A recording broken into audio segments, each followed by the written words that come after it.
Modalnya, Oh kita iya. misalkan ngeluarin uang, kita Iya. bandingkan deh, kita memasarkan produk Hmm. via onsite, kita misalkan nyetak banner, kita tempelkan di tempat manapun, terus antara kita misalkan ya kita masukkan via marketplace atau lewat iklan.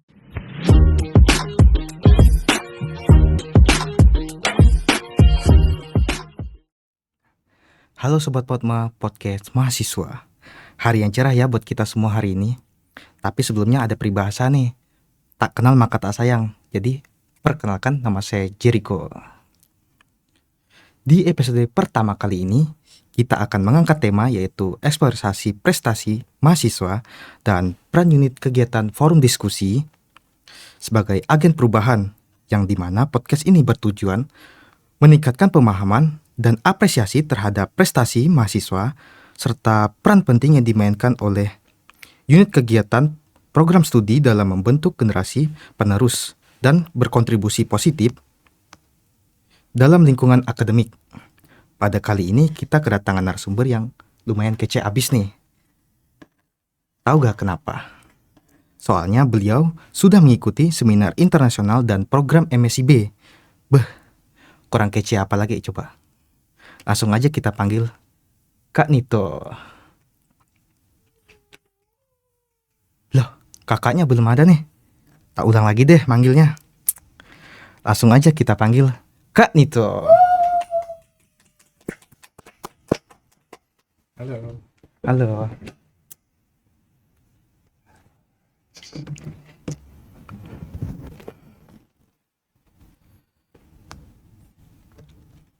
Halo Kak Nito. Gimana nih kabarnya? Sehat dong pastinya. Puji Tuhan sehat. Baiklah, untuk melanjutkan sesi tanya jawabnya, bisa dong perkenalan diri terlebih dahulu, nama, prodi, dan tahun berapa? Oh iya, oke. Halo teman-teman Potma semuanya. Perkenalkan, nama aku Vincentius Nito Aji Prasetya, tapi teman-teman bisa panggil aku Nito. Aku dari program studi ekonomi angkatan 2021. Salam kenal buat teman-teman Potma semua. Salam kenal. Keren abis.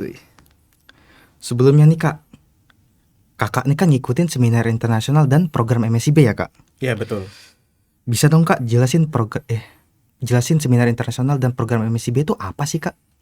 Sebelumnya, mau MSIB dulu atau seminar internasional dulu nih? MSIB dulu aja deh Kak. Oke, aku jelasin MSIB dulu ya. Iya. Jadi, sebenarnya MSIB itu singkatan. Magang dan Studi Independen Bersertifikat. Nah, sebenarnya MSIB itu merupakan salah satu program yang berada di dalam Kampus Merdeka. Nah, mungkin buat teman-teman nih yang belum tahu apa sih Kampus Merdeka itu adalah sebuah program yang difasilitasi oleh pemerintah, khususnya Kementerian Pendidikan dan Kebudayaan. Dan di situ kita itu bebas untuk mengeksplorasi kemampuan kita mau mengikuti magang, mau mengikuti pertukaran mahasiswa, itu kita bebas, kita diberi space yang sangat besar. Nah, di dalam Kampus Merdeka ini ada berbagai program sebenarnya. Ada yang namanya Kampus Mengajar. Ya. Itu untuk teman-teman FKIP, ya supaya mereka itu bisa mengeksplorasi bakat mereka, khususnya dalam bidang pendidikan, seperti itu. Terus selanjutnya itu ada namanya Pertukaran Mahasiswa Merdeka, PMM. Nah, sekarang di Sanata Dharma kan sedang diadakan PMM, tapi untuk batch yang pertama nih, untuk di Sadar ini. Nah, dari teman-teman dari perguruan tinggi lain tuh bebas untuk ya mengikuti lah ibarat kata kehidupan kultural mahasiswa di Jogja itu seperti apa. Iya. Mereka kan diajak tuh ke tempat-tempat kayak candi, terus ke tempat-tempat wisata seperti itu. Tadi yang pertama ada apa? Kampus Mengajar, terus ada PMM, Pertukaran Mahasiswa Merdeka. Nah, ini ada nih yang mungkin yang paling antusias tuh diikuti. MSIB, Magang dan Studi Independen Bersertifikat. Nah, dalam MSIB ini sebenarnya dipecah lagi jadi dua. Ada magang bersertifikat, ada studi independen bersertifikat. Nah, kedua kegiatan ini sebenarnya berbeda. Tapi sebenarnya masih satu tujuan. Nah, di sini aku ikut yang SIB, Oh, SIB. Studi Ya. independen bersertifikat. Nah, kalau Ya. misalkan magang bersertifikat kan memang dia itu harus onsite, misalkan di Ya. tempat Oh, harus. kerjanya Ya. seperti itu. Kalau misalkan studi independen bersertifikat, itu sebenarnya itu full daring atau online, Hmm. tapi dia juga bisa hybrid. Ya. Bisa juga kayak kita harus datang ke tempat kita kerja, terus bisa juga kita mengikuti secara online. Misalkan ya kita di rumah nih, atau di Ya. kampus, atau dimanapun lah. Tinggal aja buka laptop atau buka handphone, Zoom, udah kita mengikuti seperti itu. Dan dinamikanya tentunya berbeda. Seperti itu. Nah, kalau misalkan nih di MSIB ini, sebenarnya itu kita menyebutnya itu selain perusahaan ya, itu namanya mitra. Oh, mitra. Jadi perusahaan tempat kita bekerja itu bisa kita sebut sebagai mitra. Mitra tempat kita bekerja seperti itu ya, ataupun mengikuti kegiatan-kegiatan lainnya seperti itu. Nah, itu untuk yang MSIB. Ya. Yang internasionalnya gimana nih, Kak? Oh iya, untuk seminar internasional di sini aku mengikuti dua Ya. kegiatan seminar internasional. Yang pertama itu di bulan September 2023 lalu, itu namanya The Third Aptic International Conference. Ya. Aptic itu ada singkatannya, Asosiasi Perguruan Tinggi Katolik se-Indonesia. Nah, di situ itu tema besarnya kan tentang environmental atau lingkungan. Ya. Di situ aku nggak sendirian sebenarnya. Kan tuh kan dalam tim tuh. Di situ partner timku itu adalah dosen kita tercinta, Pak Nuk. Wah. Pak Nok itu dulu bareng sama aku. Jadi kita berdua itu membuat sebuah jurnal dan artikel yang kemudian dipresentasikan dalam seminar internasional. Kalau tidak salah itu terkait dengan degradasi lingkungan, ekonomi dan degradasi lingkungan. Hmm. Itu yang pertama nih. Itu diadakannya onsite, langsung di kampus 2. Kampus 2 ya, di Iya, auditorium ya, Kak? iya, Ya. di gedung rektoratnya. Oh iya. Nah, terus kegiatan yang kedua itu Desember. Oh. Desember 2023 lalu itu The Second ICBMR. ICBMR itu semacam seminar internasional yang diselenggarakan oleh Fakultas Ekonomi Sanata Dharma, seperti itu. Nah, itu diselenggarakannya secara online, tapi sebenarnya kita juga bisa hadir secara langsung di tempat itu. Nah, kalau yang di seminar internasional kedua ini diselenggarakan secara online memang. Tadi seperti yang sudah aku jelaskan tuh online. Nah, dan di situ partnerku itu nambah satu, jadi kita bertiga. Oh iya. Ada Pak Nuk, ada aku, Ya. dan juga ada Kak Helsa. Kak Helsa ini mahasiswi Prodek angkatan 2019. Nah, Kak Helsa ini sudah lulus kemarin bulan Maret seperti itu. Wah, bagus sekali ya. Banyak sekali pengalaman yang didapatin nggak dengan mengikuti program MSIB dan seminar internasional tersebut ya. Terus nih, Kak, kakak kan tadi ada bilang ngambil program MSIB nih, Kak. Iya, Aku ingin tanya sih, Kak, kayak hal-hal apa saja sih yang kakak dapatkan gitu loh. Kayak pengalaman apa saja gitu yang kakak bisa dapatkan dari selama mengikuti program MSIB tersebut. pastinya kalau dari segi pengalaman itu banyak. Pastinya banyak. Ada berbagai pengalaman yang belum pernah aku dapatkan sebelumnya ketika misalkan mengenyam pendidikan di bangku kuliah. Pengalaman yang paling berkesan ya buat aku sebenarnya itu belum ada sih, maksudnya sudah ada, tapi kalau untuk dijadikan sebagai kesimpulan akhir tuh belum ada. Karena sampai sekarang ini kegiatan SIB ku kan juga belum selesai. Ya. Masih besok akhir Juni itu baru selesainya kan. Nah, kalau untuk berbagai pengalaman yang pastinya menarik untuk aku ikuti itu, pertama adalah ini. Kegiatanku ini kan hampir ya 90% itu kan full online. Pastinya pengalamannya berbeda dong. Oh iya, pastinya. Nah, mungkin untuk teman-teman Potma di sini nih, mungkin yang teman-teman di angkatan 2022 ke atas, pasti kan tidak pernah ya mengalami kuliah online.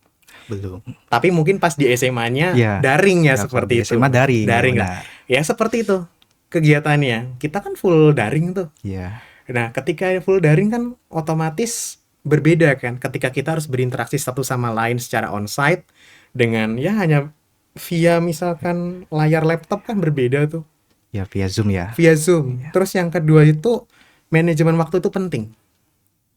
Mengapa manajemen waktu itu penting?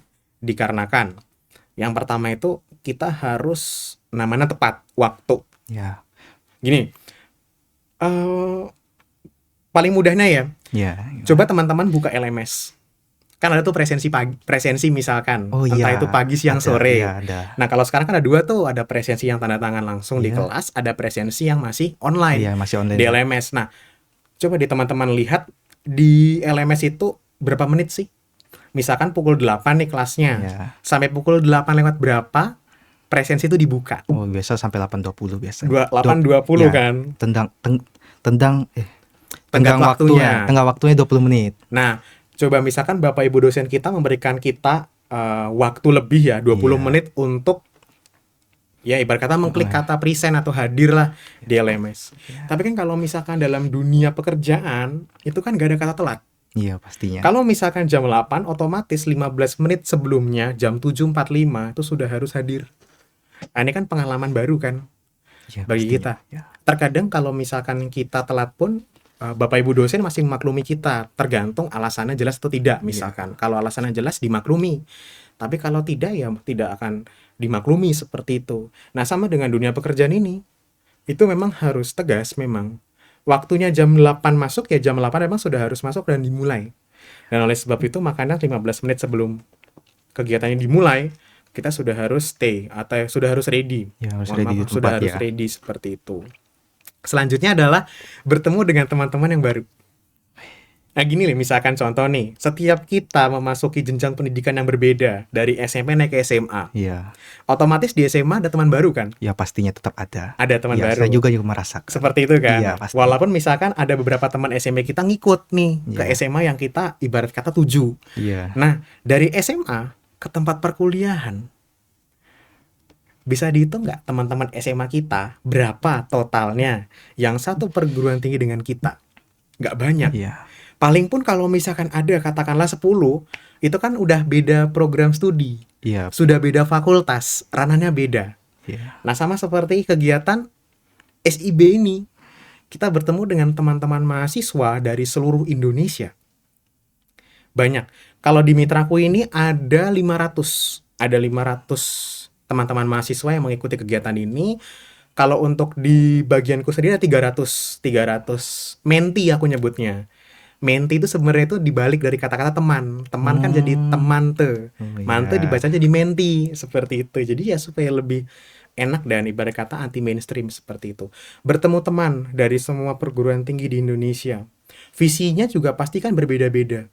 Nah, ini kan juga menjadi pengalaman yang pastinya baru buat kita. Bagaimana kita menyamakannya seperti itu.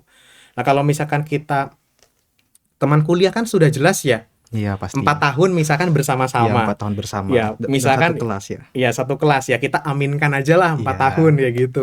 Tapi kan kalau kegiatan SIB ini kan cuma berlangsung 5 bulan. Bayangkan loh. Bayangkan kita misalnya dalam waktu 5 bulan itu dipadatkan. Kita harus bisa mengenal dengan teman-teman kita. Mau nggak mau kita harus aktif bersosialisasi, kita harus aktif ngobrol seperti itu. Karena kan belum tentu kegiatan SIB ini adalah ibarat kata teman dari Sanata Dharma misalkan yang satu mitra denganku misalkan kan belum tentu ada. Nah itu pengalaman-pengalamannya. Terus ya bertemu dengan namanya mentor bisa dikatakan. Oh iya. Mentor atau instruktur. Kayak pembimbing gitu ya, Kak? Betul. Pastinya ketika kita masuk ke dunia pekerjaan, kan kita kan pasti belum tahu apa dong. Iya. Kita masih ngeblank. Ibarat kata seperti itu. Ya sama misalkan nih ketika teman-teman kuliah nih masuk Iya. ke semester pertama. Misalnya habis Insada, habis itu ada orientasi fakultas. Kalau Iya. di kita namanya PKV. Iya, PKV. Terus habis itu ada namanya Insipro. Insipro Iya, seperti Insipro. itu. Nah, itu kan dijelasin tuh bagaimana cara menggunakan sistem informasi akademik SIA, Iya. menggunakan LMS, Learning Management System. Iya. Ketika kita pertama kali menggunakan, memang kita langsung mengerti. Belum tentu kan? Belum, pastinya Nah, belum. ada bantuan dari kakak tingkat pastinya, entah itu dari Forte atau dari ibarat kata mahasiswa awam prodek ya, Iya. yang mengajarkan kepada teman-teman mahasiswa baru. Sama seperti kita masuk ke dalam dunia pekerjaan, pengalamannya juga baru. Iya. Kan kita juga bingung. Ini cara mengerjakan ini bagaimana? Cara mengerjakan ini bagaimana? Seperti itu. Apalagi ya, di sini sebenarnya aku itu masuk kegiatan SIB yang sebenarnya itu bukan jauh dari kata ekonomi ya, sebenarnya jauh dari bidang ekonomi. Ekonominya ada, Iya. tapi nggak terlalu banyak. digital marketing berbasis cloud. Wah, itu kayak gimana itu, Kak? Nah, di sini nih kalau misalnya kita tahu kan, misalkan contoh nih teman-teman Potma nih pernah misalkan membeli sebuah produk, Ya. misalkan entah dari salah satu marketplace lah, inisialnya S yang warnanya orange gitu. Oh iya. Mungkin ya teman-teman tahu, Ya, atau paham yang paham paham inisialnya paham. T warnanya hijau, gitu Iya. loh, warna hijau itu kan teman-teman tahu. Nah, tapi mungkin teman-teman pernah ngebayangin gak sih bagaimana aplikasi tersebut bisa hadir? Bagaimana kita memasarkan produk tersebut via marketplace atau ya via e-commerce yang lainnya seperti itu, dan kita tahu lebih mendalam Iya. seperti itu. Itu lebih dalam. Nah, kalau misalkan Hmm, mau aku spill ya, iya. gimana nih Wah, kegiatannya nih? boleh dong Kak, di-spill dong Kak, Nah, gini dikit-dikit gini gini gitu gini. ya. Ini kita mendasar aja ya. Iya.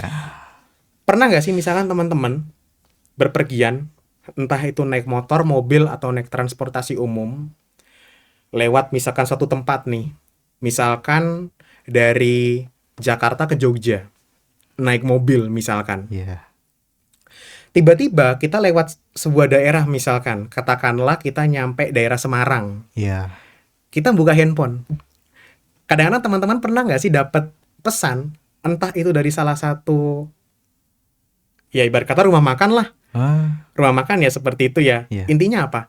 Dapatkan produk ini, ada promo terbaru dari kami. Oh iya. Hanya berlaku hari ini saja. Ya, saya sering juga dapetin kayak gitu. Suka dapat begitu toh? Iya, suka. Nah, tapi pernah nggak sih kita berpikir, itu gimana sih caranya? Itu gimana Cara sih? memasarkan itunya gimana sih? Nah, itu yang sedang dipelajari seperti itu. Nah, terus kayak misalkan contoh nih, teman-teman yang mungkin ahli dalam bidang IT misalkan. Email tuh Iya. penting bagi kita. Nah, pernah nggak sih kayak misalkan teman-teman buka email, Iya. itu di fitur promosi atau spam. Oh, ada Itu Kak. kadang-kadang kan ada tuh kayak misalkan salah satu brand, entah itu pakaian, Iya. makanan, atau biasanya properti. Iya. Itu suka ada penawaran kepada kita. Oh, kalau saya sering sih Kak Iya dapat kan? kayak gitu Kak. Kayak misalkan contohnya tiba-tiba ditawarkan Iya. hunian terbaru berlokasi di Jalan X, harganya sekian juta. Dapatkan promo terbaru dari kami. Harga naik mulai lusa. Nah, seperti itu yang dipelajari pastinya. Dan itu sangat kompleks dan itu sangat penting. Ada beberapa bagian penting atau elemen penting dari ekonomi ya, sebagai itu cara kita menghitung harganya. Bagaimana cara kita ibarat kata mengkalkulasi. Ini ada ininya nggak sih? Ada namanya ROI. ROI. ROI, mohon maaf. Apa itu Kak Return of ROI-nya? Investment. Atau ya kasarnya kita biaya balik modalnya lah. Kan kalau kita kan ada namanya BP kan, break even point, itu kan baru titik impasnya tuh. Iya. Tapi kan kalau titik impas kan artinya kan pas dong, modal kita dengan pendapatan kita pas. Lah kita kan nggak untung di Iya, situ. Nah, pasti ini nggak ada untung. return of investment-nya berapa? Oh, berarti ini membahas tentang Balik keuntungan ya? modalnya, Oh, kita iya. misalkan ngeluarin uang, kita Iya. bandingkan deh, kita memasarkan produk Hmm. via onsite, kita misalkan nyetak banner, kita tempelkan di tempat manapun. Terus antara kita misalkan ya kita masukkan via marketplace atau lewat iklan di internet, kita sebar ke orang lain. Lebih efisien mana misalkan seperti itu. Itu yang dipelajari. Dan ini sangat-sangat bisa dikatakan ya penting, khususnya buat saat ini. Karena ya kalau zaman dulu kan orang bilang tuh, barang siapa yang bisa menguasai minyak, itu akan menguasai dunia. Tapi kan kalau sekarang, dunia dalam genggaman kita. Iya. Kalau kita bisa menguasai teknologi. Iya, bisa. Sekarang Seperti lagi marah-marah itu. teknologi ya. Betul, Perkembangan seperti itu. AI itu juga. Salah satunya seperti itu. Itu yang bisa aku jelaskan ke teman-teman di sini. Nah, kita beralih lagi ke seminar internasional. Oke, boleh. Aku nih Kak ada pertanyaan nih Kak, kayak apa sih yang jadi alasan Kakak di mana ya mahasiswa dalam tanda kutip sebagian yang berdiam diri, namun Kak Nito nih mau gitu menjadi bagian dari seminar internasional tersebut Kak. Oke, mengapa aku tertarik untuk menjadi bagian dari seminar Oh, internasional? iya, kayak gitu. Pertama itu adalah, apa sih yang paling utama sih dari dalam kehidupan kita sebagai mahasiswa? Peluang. Opportunity kita itu bagaimana? Seperti itu. Nah, misalkan gini deh, misalkan contohnya begini. kita sadar kehidupan kita sebagai mahasiswa ini ibarat kata udah paling puncak Iya. dari tingkatan pendidikan kita. Karena selepas kita lulus kuliah, kita kemana? Opsinya kan kita memulai karir kita, Ya. atau yang kedua ya kita melanjutkan studi kita. Ya, melanjutkan ke S2 gitu ya, S2 Kak. atau S3 lah Iya. ibarat kata seperti itu. Nah, otomatis kita harus banyak mengambil namanya peluang. Peluang yang hadir di tengah-tengah kita sebagai mahasiswa itu banyak. Kalau tadi aku jelasin tuh peluang ikut MSIB atau Kampus Merdeka bisa. Yang kedua ini seminar internasional. Ya. Nah, ini yang menjadi concernku sebenarnya.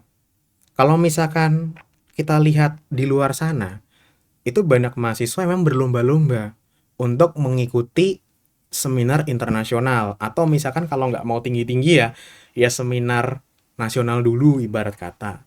Seperti itu. Itu banyak. Tujuannya apa sih?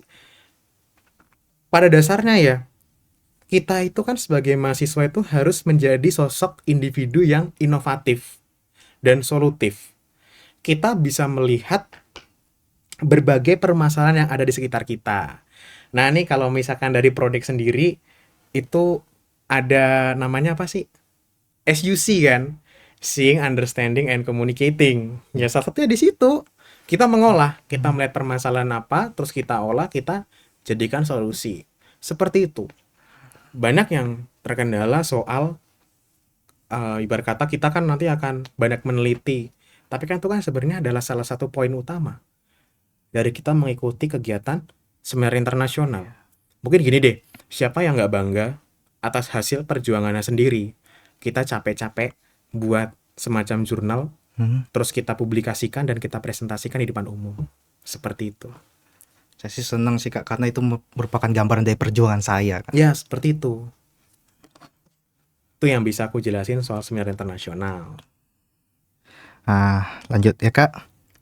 Aku ingin tanya nih, Kak, kayak susah senang menjadi bagian dari seminar internasional dan MSB itu kayak gimana sih, Kak? Kayak misalnya tantangan-tantangan tersendiri gitu. Tantangan ya, pastinya banyak nih. Tapi aku jelasin satu-satu dulu ya. Iya.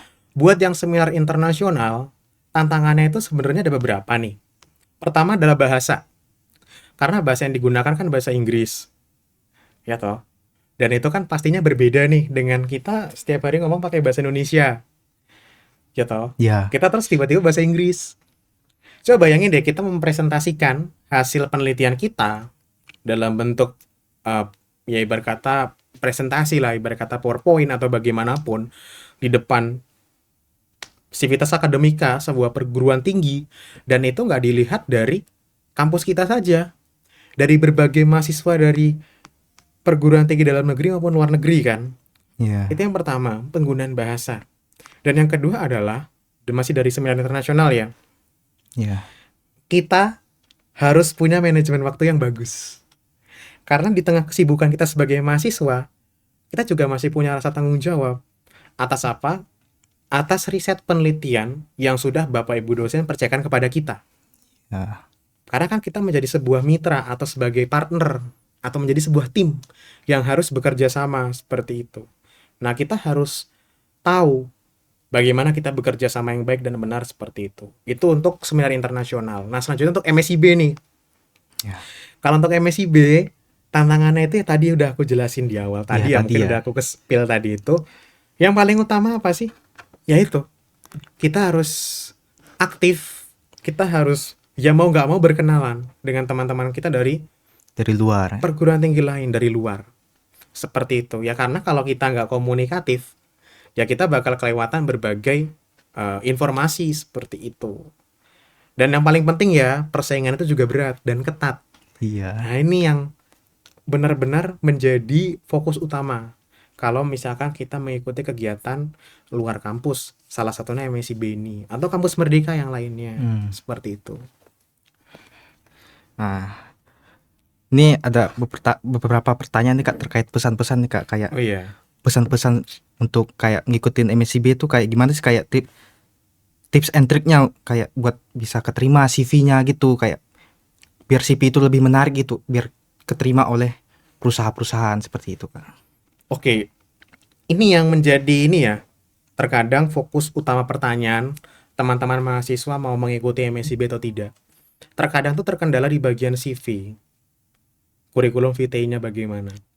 Nah, kalau untuk CV, sebenarnya itu kalau yang aku ikutin ya, yang aku pakai itu ada nama CV ATS. Apa itu, Kak? CV ATS itu semacam CV yang ibarat kata itu judulnya formal, karena tuh difokuskan untuk pelamar pekerjaan. Kalian bisa pakai itu. Nah, di situ nanti ada keterangannya banyak. Di situ itu ada aplikasi namanya Kinobi. Aku pakai itu, masalahnya mungkin ini sekalian ini ya. Spill dong, Kak. Spill aja nggak Iya. apa-apa ya. Takutnya kan kalau aku kasih inisial K kan belum tentu tahu kan. Iya. Kinobi itu bisa teman-teman pakai buat menulis CV ATS. Pokoknya itu ada berbagai panduan. Pertama itu ya nama, terus informasi pribadi dimasukkan, terus penjelasan data diri Anda. Jadi misalkan contoh nih, namaku Nito, aku dari program studi ekonomi angkatan 2021. Gambarkan diri kita. Aku adalah seorang yang ya katakanlah gemar membaca, gemar mengikuti berbagai kegiatan yang baru atau bagaimanapun, itu pengenalan diri ya pribadi. Iya. Bawahnya itu kan dari riwayat pendidikan tuh. Teman-teman jangan lupa masukkan. Iya, pastinya. Pendidikan jangan lupa itu dimasukkan. Entah itu dari IP kita tuh juga sebenarnya berpengaruh. IP juga ya, Kak? Berpengaruh juga bagi beberapa perusahaan seperti itu, walaupun nanti hasil finalnya itu ada di tes. Oh, ada tes Ada juga tes ya, dan Kak? wawancara seperti itu. Nah, selanjutnya yang paling penting nih sebenarnya nih. Wah, Apa tuh, sih itu? Kak? Pengalaman. Wih, Pengalaman itu dibagi jadi dua. Ada pengalaman organisasi, ada pengalaman pekerjaan.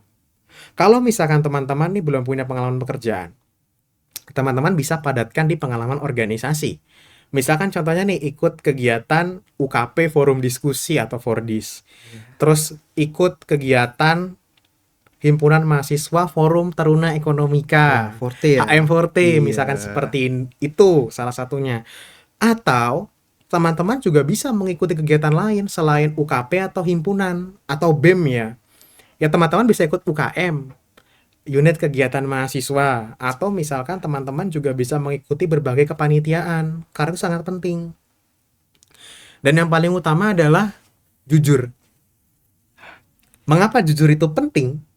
Karena begini nih, kalau misalkan yang kita tulis di CV kita itu bukan adalah diri kita, mencerminkan diri kita, itu akan ketahuan ketika misalkan kita wawancara. Oh, di bagian SOT itu ya, Kak? Betul. Strength, weakness, opportunity, and traits-nya bagaimana seperti itu. Dan yang paling utama adalah apa? CV-nya diperbagus, dipadatkan khususnya di bidang pengalaman. Iya. Dan yang kedua apa? Jangan lupa belajar. Karena ada namanya tes. Iya. Tes itu bisa ada tes potensi skolastik itu. Mhm. Dan yang kedua itu ada namanya interview atau wawancara. Kayak wawancara kita sekarang ya? Wawancara kita sekarang, tapi itu lebih formal Oh, iya. karena kita benar-benar berhadapan dengan HRD. Seperti itu misalkan sebuah perusahaan atau mitra. Dan yang paling utama apa sih? Yaitu jangan pernah takut berdoa, yang paling utama kita pasrahkan kepada Tuhan dan bawa niat itu dalam tekad kita. Karena ketika kita mau ikut MSIB dijamin sebenarnya pendaftaran awalnya capek banget. 22 mitra itu boleh kita daftar. Bayangin ya 22 mitra nih. Iya. Dalam waktu seminggu itu bisa berurutan wawancaranya. Jadi dari hari Senin sampai hari Jumat itu bisa aja katakanlah ada 2 mitra. Iya. Jadi ada 10 mitra misalkan. Di pekan berikutnya ada lagi 20 mitra misalkan, contoh seperti itu.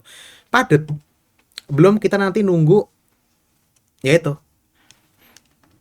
Belum nunggu kita wawancaranya. Terus nunggu itu ya hasilnya ya, Kak? Hasilnya seperti itu. Yaitu peluang adalah kunci utama. Kita manfaatkan. Seperti itu. Iya. Sebenarnya masih banyak lagi. Iya. Tapi kan karena pot main ini waktunya terbatas. Kalau misalnya aku spill bisa nyampe 3 jam atau 4 jam ini. Lama sekali. Tapi mungkin kita lah bisa bincang-bincang ya di luar pot main ini. Seperti itu. Boleh nambah pertanyaan lagi kan nih, Kak? Boleh.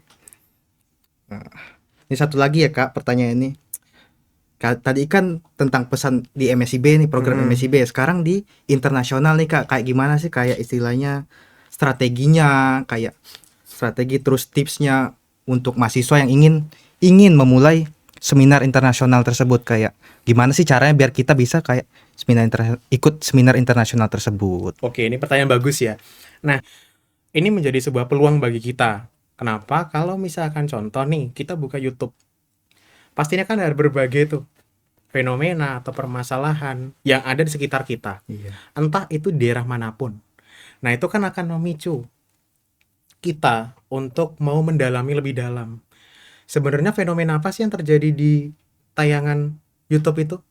Seperti itu kan menggugah rasa kita kan. Sama Iya. seperti aku dulu, sebenarnya itu topik yang dibawakan dari dua seminar internasional ini sangat penting dan sangat berkaitan dengan situasi saat ini. Salah satunya adalah tadi kaitan dengan ekonomi dengan degradasi lingkungan. Dan yang kedua itu kan berkaitan dengan COVID-19 yang berdampak pada pariwisata. Iya. Nah, kalau misalnya kita nonton di tayangan YouTube atau tayangan media lainnya lah, atau televisi, sosial media, Instagram, Twitter, dan lain-lainnya, kan banyak banget tuh isu-isu yang dibahas tentang dua tema itu. Banyak yang bisa kita gali dari berbagai platform media sosial. Ya, kita tahu sosial media itu kan memberikan informasi bagi kita, memberikan hiburan, memberikan kita sebuah khazanah ilmu pengetahuan yang baru, seperti itu. Lalu itu akan mendorong minat kita untuk mau mendalami lebih dalam, seperti itu. Kalau yang bisa aku sampaikan seperti itu. Wah Kak, nggak kerasa nih Kak, udah hampir di penghujung perbincangan santai kita nih Kak. Udah mau selesai berarti ya? Iya. Hmm, Banyak banget nih yang kita dapatkan nih Kak, kayak informasi-informasi bermanfaat, terus ya. dapat yang dimana ini dapat membantu membangun pengembangan karakter yang lebih baik ke depannya. Dan buat Kak Nito nih, Ya. terima kasih Kak atas ketersediaannya menjadi salah satu narasumber yang hadir di podcast kali ini Kak. Iya, kembali kasih buat teman-teman Potma dan juga Kak Jericho. Ya, semoga sukses selalu ya dalam Ya, UKP4 di sini. kasih Kak. Baiklah, kita tutup. Nggak ada nih kata-kata terakhir nih Kak buat penonton Potma mungkin. Gak ada Kak, soalnya bingung Kak. Yang penting semoga dari apa yang dari narasumber ini ucapkan bisa menjadi manfaat untuk kedepannya. Sekian kalau dari kata-kata dari saya. Cuman kalau dari Kak Nito ada pengen nambahin? Gimana, Kak? Ada. Apa Kak? Ini kalimat penutup ya Iya, untuk Potma ini. Yang paling utama adalah berjuang, berdoa, dan berusaha. Ya seperti itu. Itu yang bisa aku sampaikan buat teman-teman Potma dimanapun kalian berada. Seperti itu. Makasih juga ya Kak Jer udah Ya, saya juga terima kasih Kakak mau hadir di podcast kali ini. siap.